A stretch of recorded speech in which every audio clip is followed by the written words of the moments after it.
Good afternoon. Michael Mazarang here again today. And today we're going to talk about basement waterproofing. This house is located downtown Charlotte off of Providence Road. It is an old house, 70, 80-year-old house, and a lot of these houses down in this area have old cellar / basements. And a lot of them leak, and it's been an ongoing issue for homeowners here for decades. Today, we started a project here in this section, which is facing the front, the left side of the house where the cellar is located. Originally, a long time ago, this was probably an oil heat section where an old coal-fired furnace was here, or perhaps oil heat may have supplied heat to this structure. So a lot of these houses, again, have these old cellar / basements.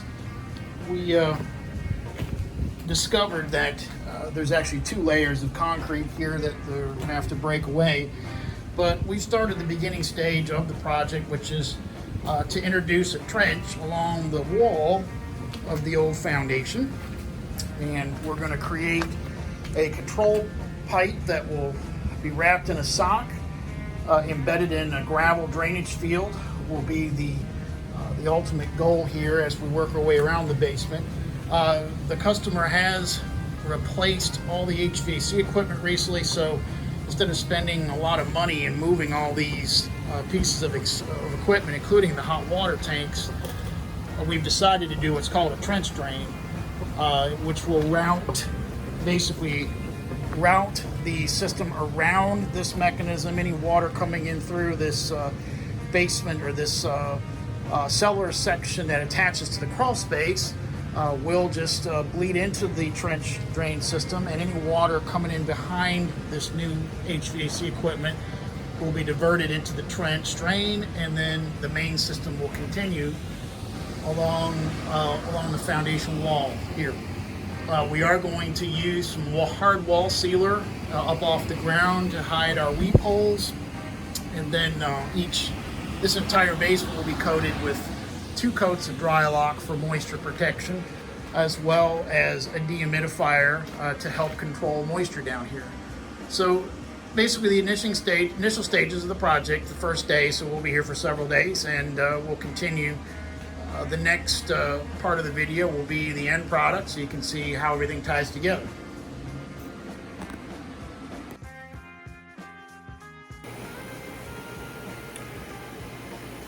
Here we are for stage 2 of the project and completion. We see here the hard wall sealer has been applied along the edge of the basement / cellar wall. But the interesting characteristic about this install was we had all this equipment we had to get around, and it had been really expensive for the customer to move all this. So we decided to deploy a pretty large trench drain. It's over 20 feet, and we did get some rain over the last couple of days. You can see where water's bleeding in out of this old crawl space here, which is another project that's developing that we'll be doing later. But this trench drain is catching all the water that's migrating in, as you'll see here, along the basement wall. And this 3-inch trench drain follows along and ties into the main system, which is over here, going around the sewer line. We had to be pretty careful about that. And as you can see, moving across the other crawl space wall, basement wall, and leading all the way down to this commercial sump pump, which has been installed with a standard exit line. Inside the sump pump, we have a 1/2 horsepower pump and a standard exit line going outside and discharging near the driveway. So, we are 100% dry today with all the rain. And we have also deployed a commercial dehumidifier. This is an April Air, and this is a really good dehumidifier. We've went ahead and deployed this so that we can create some drying power here for the basement, as well as offering some benefit to the crawl space section, which we see up in here. Eventually we'll develop a controlled ventilation system to port air from this section, the dry section of the basement cellar interface, into the crawl space section. So creating a system here, the customer uses this for storage. It's not really, it's not used for living space. So we chose to use a darker colored sealer, but we did also apply two coats of dry lock on all the brick, just to make sure we don't have any bleeding through the block, or through the old brick itself.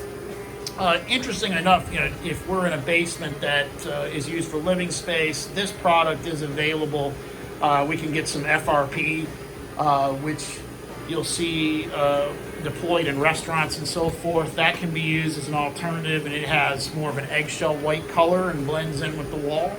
But certainly for this application of just a workshop / cellar that's not even connected to the main part of the house, we just chose to use this hard wall sealer here. So, but again, this is a combination of a waterproofing / moisture control program and the deployment of a commercial sump pump. We use, of course, the 1/2 horsepower.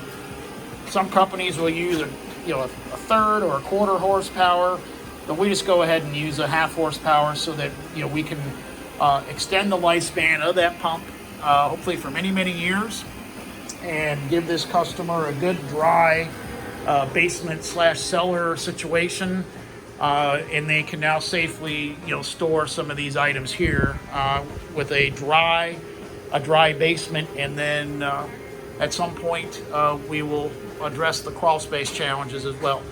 So if you have any questions about basement waterproofing, you're welcome to give us a call at the contact information at the bottom of your screen, or if you have questions about crawl spaces or dehumidifiers, wall sealers, liquid or hard, sump pumps, any of those types of products, we're here to help. And we use some really good equipment, and we support local suppliers. We're not franchisee based, so you don't have to worry about being overcharged for this stuff. So we'd appreciate a phone call. And again, we appreciate you joining us today for the basement waterproofing job. Call the number at the bottom of your screen, and hopefully we'll talk to you soon. Hope you have a great afternoon. Thanks for joining us.